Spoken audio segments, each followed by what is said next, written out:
All right, good morning and welcome everybody to the Smart Biz Advisors podcast. My name is John Jones. I'm your host. And as always, I'm together with my good buddy and my colleague, Mr. Mark Fackrell. Good morning. So today's discussion is going to be about choosing the right business structure from your LLC, S Corp, C Corp, and more. Mark, you have 2 decades of experience setting up new businesses. You've done it many for yourself and for others.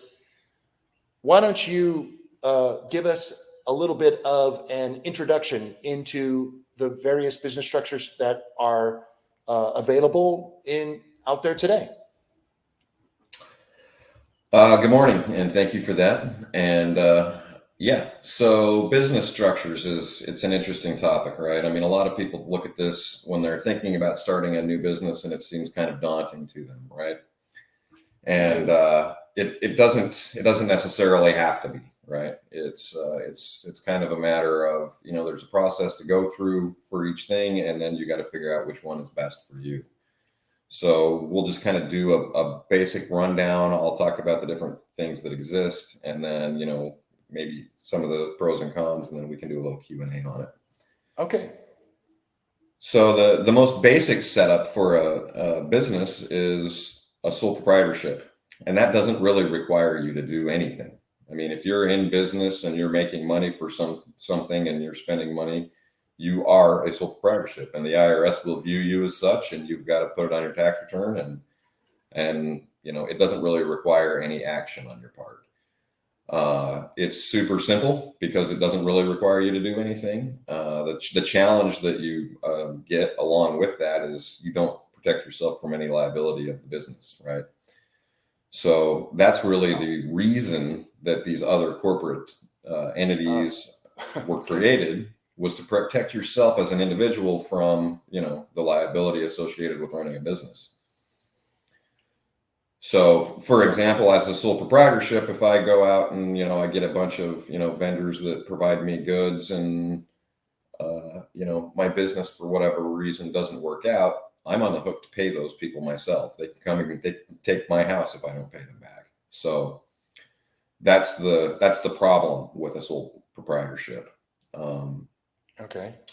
The next thing on the list is a partnership, and it's basically just the same thing as a sole proprietorship. It's just with more than one person. So there's no liability protection with it, but it's also very simple. If you and I decided to go into business, we could just go and start doing business as Mark and John, and we would be a partnership.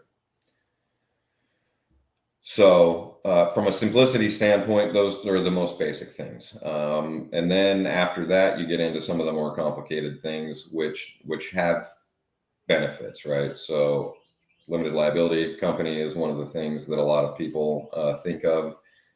Corporations is another one. So I'm actually going to hit the corporations first. Okay. A lot of people think of, setting up a corporation like it's, this big, huge thing, like it's Microsoft or something. And it's, it is true that those large businesses generally form as a corporation, but I can set up my own corporation where it's just me. And so the advantage of doing that is that it does protect my personal liability. So in the scenario I gave you earlier, if my business didn't work out and I had this, vendors set up to buy products, and it doesn't work, they can't come after me personally. It just goes away. It all exists within the corporation. So the challenge with that, though, is that it does require some work, right? You've got to establish your corporation in a state. Most people set it up in the state that they live in. There's benefits of setting it up in some states, but that's, we can dig deeper into that if we need to. But there's an ongoing reporting requirement too. You've got to, register with the Secretary of State. You've got to set up your articles of incorporation. You have to have a board of directors. You have to have regular meeting minutes every year. So there are definitely some requirements that you have to do in order to keep that corporation and have it be recognized as a legitimate entity in order to maintain that liability protection. So the corporation is good in certain circumstances. It's good if you're going to be seeking outside investors, and it's great from the there's some taxation benefits of that as well, which we can also hit on later. And then I guess the final common corporate entity is an LLC. And so what that is it kind of gives you some of the benefits of a sole proprietorship, and it also gives you some of the benefits of a corporation. So there are still some requirements. You have to, file it with your Secretary of State. You have to have articles of organization, but you don't have to do, annual meeting minutes, and you don't have to have a board of directors, but you do get the benefit of the limited liability, right? So you don't have a situation where somebody can come and take your house if your business screws up. And that's probably the thing that most people use, because it does give you the benefits of a corporation, but it's also a little easier to manage, more like a sole proprietorship. So which of these structures is the best for a new business? Is there kind of a one size fits all approach, or, I mean, how do you come to decide which one do you need? There's never a one size fits all approach. And I would encourage people, if you're going to, start a business, you should probably spend a little bit of money. Talk to, your CPA is probably the best person to talk to. You could talk to a lawyer if you've got a complicated business, but generally your CPA is going to give you the best advice. And it's primarily from a tax standpoint. Generally when I start a new company for either myself or for clients of mine, it ends up being an LLC, because you get the advantages of the corporation, but also the ease of use of more of a sole proprietorship situation. So my default is an LLC, but that's not a one size fits all solution. Okay. So can you point to a specific scenario where you would definitely go with this over that? How about you sort of juxtapose them? In what situation would I choose this one, and what situation would I choose that one? So I guess the first thing that and kind of to follow up on what you said a minute ago, there's really never any reason to do a sole proprietorship or a partnership, because you're just exposing yourself to liability. So really, I think the important conversation needs to be around an LLC versus a corporation. Okay. Again, the biggest thing with, a corporation is, it's for a more complex situation. If you've got investors, a corporation probably makes sense. If it's just you, an LLC is almost always going to be a better situation. Okay. Yeah, those are important points. Okay. So if I am setting up a business, regardless of whether I have investors or not, how am I deciding where to set it up? We hear about Nevada, we hear about Delaware. What is this, and how does it relate to setting up a new business?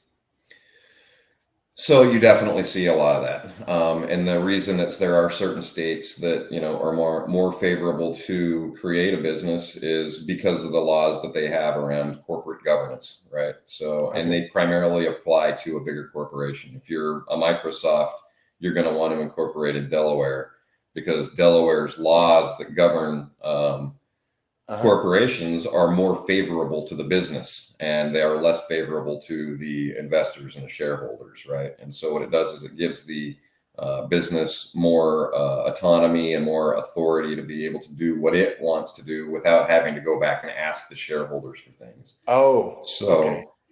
So if you've got a complex business like that and lots of shareholders, then that makes more sense. For your average person, I would tell you that it makes more sense to set up your LLC or your corporation in the state in which you live. Okay. In the state in which you live. And how does taxation play into that? There's 50 states. That's a really good point. So all of these different structures have different ways that they're taxed too. So for a sole proprietorship and a partnership, and actually the default position on an LLC is that it just flows through to your own personal taxes and you report it on a Schedule C, right? So it's just Okay, so additional something, an addendum to your taxes, Correct. some extra paperwork. Correct. And so the business's profit and loss is the same as your person profit and loss. So that's exactly right. So then, on this, it's called a Schedule C on your taxes that you have to fill out. It's basically just your profit and loss statement for the business. It shows what you brought in and what you went out. And then at the bottom of the statement, there's a number that says, you made $75,000 this year. And then that comes over and goes on to your 1040. So with a corporation, there are two different ways that they can be taxed. The default for a corporation is that it just basically gets taxed as its own entity. That's called a C corporation. And so, if the business made $100,000, it pays, whatever the tax rate is on that business. And then it doesn't have any impact on you as a person.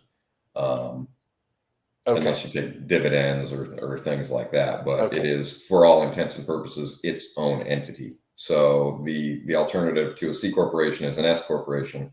An S corporation it's very similar to the way a sole proprietorship works in that it gets reported on your own personal taxes. It comes on a different form. It's called a K-1, but it basically does the same thing. It says the business made X number of dollars, had X number of expenses, and then there's a profit at the end of it. And then you report that on your personal taxes. So that's the difference in taxation between an S corporation and a C corporation. And then with an LLC, you actually have the choice to choose the way it's taxed. Oh, really? Mm-hmm. And the choice is manifested by how you file your taxes, or is it something that you tell the Secretary of State or the government? You have to tell the IRS. You have to tell the IRS. So actually, if you don't tell them anything, then it gets reported on your personal taxes on a Schedule C, just like, a sole proprietorship would. You can also elect to have it taxed the same way that an S corp is, or the same way that a C corp is. But you have to file it. You have to file a form with the IRS that tells them that I'm choosing to be taxed this way.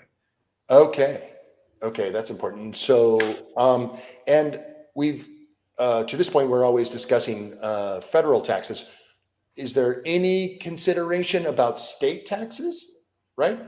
I mean, if you're operating in the state, if you're selling things in the state or into other states, how does forming a business structure, what does the state and its taxes play into that decision?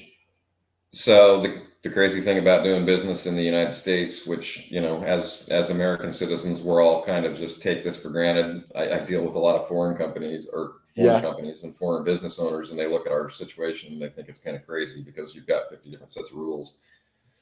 But, as far as your corporate structure matters, there is concern. It doesn't really matter that much because the states have a tendency to kind of generally mirror what the federal government does from a taxation standpoint. So your corporate structure doesn't really impact that a whole lot. There are, I think there's 7 states that don't have any income taxes. Yeah. This is the point I was going to make. So what about that? That's one of the big benefits of Florida. We don't have an income tax here. And Texas, right? Florida, and Texas, and Oregon, Alaska. There's a couple of them. So you asked a question though about doing business. So say I live in Florida, but I've got clients in California. I'm supposed to file a tax return in Florida and I don't have to do it in Florida, but if we had taxes in Florida, I'd have to file a tax return in Florida, and then I'd also have to file one in California. So wherever you're doing business. And this is probably a conversation for a different episode, but taxation is very complicated. But the short answer is if you're doing business, especially if you have employees or a physical location in a state, you are likely going to have to file a tax return there. Okay, just for everybody listening, I think what you're referring to is called nexus, right? Correct. Do you have nexus? We commonly hear. So you're saying that I'm in Florida and I'm creating widgets, but I'm selling my widgets to California. In what situation or scenario do I have Nexus in California? So California is kind of a crazy one, because California, if you do anything there, they're going to say you have Nexus. Okay. So if you've got employees, if you've got contractors, if you have inventory sitting there, Inventory. those 100%, they will say that there is Nexus. How about a bank Even account? A bank account is another one. They absolutely will say that if you have a bank account there, that you have Nexus. Yeah. Even if you're just selling product there, I'm selling my widgets. You certainly have sales tax Nexus.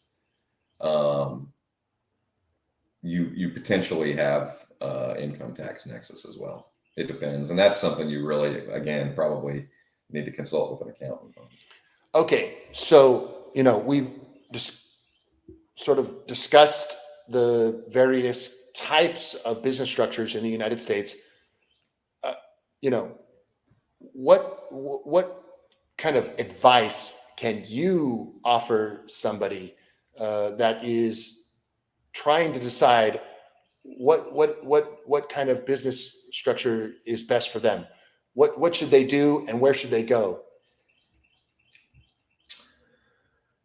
So, it really just depends on your situation, right? I mean, you should talk to a CPA. Certainly you should talk to a CPA. I mean, they're not going to charge you a ton of money. They'll probably charge you a couple of $100. If you have an ongoing relationship with a CPA to do your personal taxes, you're certainly going to need a CPA to do your business taxes. So you want to get that relationship, right? And think about it and be thoughtful about it in advance, right? You can start it as a sole proprietorship and then set up the C corporation or the LLC later. It's not like it's something that prevents you from moving forward. But once you realize that, I have a business and I'm going to spend time working on this and I'm going to try and use it to make money, then that's probably a good time that you want to make that decision. Okay. All right. Yeah. Once you realize, I've got something going here, that's probably the time to think about incorporating. Correct. Creating a business structure of some sort. Okay. So that said, where do I go? Who do I purchase my business structure through? So that's a great question. Yeah. That's a great question. So, there's, as with pretty much everything in life, there are multiple options. You can do most of this stuff yourself, right? And the cost is going to be relatively minor. Most states, it's, between $50 and $100 to establish a corporation or an LLC. There are lots of services out there. One that I personally use a lot is called InCorp. InCorp. InCorp, yep. And then, so they've got a pretty user-friendly interface. You create an account, you log in, you say, I want to set up an LLC in Wyoming. They will do it. I think they charge about $500. So it's not super onerous from a cost setup to do that. I would say generally it's probably worth spending the money to have somebody else do that, but it's not a requirement. Okay. But what does the $500 entail or include? They set up the registration with the Secretary of State. I think that so you're going to have articles. Yep, they create articles of incorporation and they set it up with the Secretary of State. There's two other things that I forgot to mention that you need to do when you set up corporation. After you actually create the corporation with your Secretary of State, you got to go to the IRS and get a tax ID number issued to you. So that's another instance where your CPA can help you with that, or you can do it yourself, right? Or how about the outfit that you just mentioned, InCorp? InCorp will give you the option to get a tax ID number. Okay, and that's called. What's the tax ID called? It's just called a tax ID number. Yeah, it's called an EIN, employee identification number, and it's issued to you by the IRS. Okay. And it is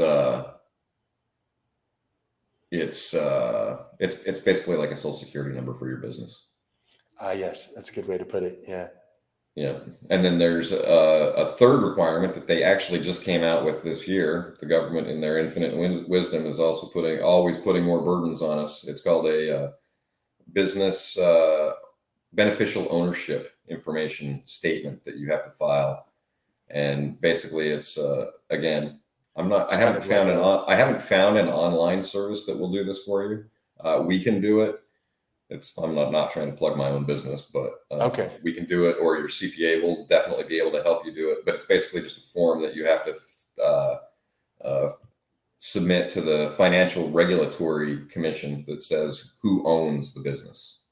And you've got 90 days after you set your business up to make that registration. So it's a beneficial ownership declaration that you have to make now. Yeah. It's called BOI, Beneficial Ownership Information. Aha. And so I suspect And you can, and that's a situation you can go online and do it yourself. So I this same person that I talked about earlier, she, got this letter from her CPA that said, we'll charge you $500 to do this. I said, that's ridiculous. So I looked it up and sent her the website, and she did it on her own. It's a little bit daunting, but she got it done in 15 minutes. So okay, great. That's all really, really good advice, and also extremely useful to sort of be aware of all the critical differences, and then all of the most important things to know when you have to set up a new business. So, before we wrap it up, do you have any other tips or advice or words of wisdom when you're faced with setting up a new business structure? I mean, not really. I mean, just be thoughtful and, seek out some advice. It's money well spent in order to get it set up. And then, just go start doing your thing. All right. Well, so that does it for today, guys. Wraps up our discussion about setting up a new business structure. We appreciate you all joining us, and we invite you to come and check out our next discussion, where we go over everything there is to know about setting up and running a small business. Thanks for everyone. all of your input and wisdom today, Mark, and appreciate your time. Thank you. And as always, it's good chatting with you. Okay.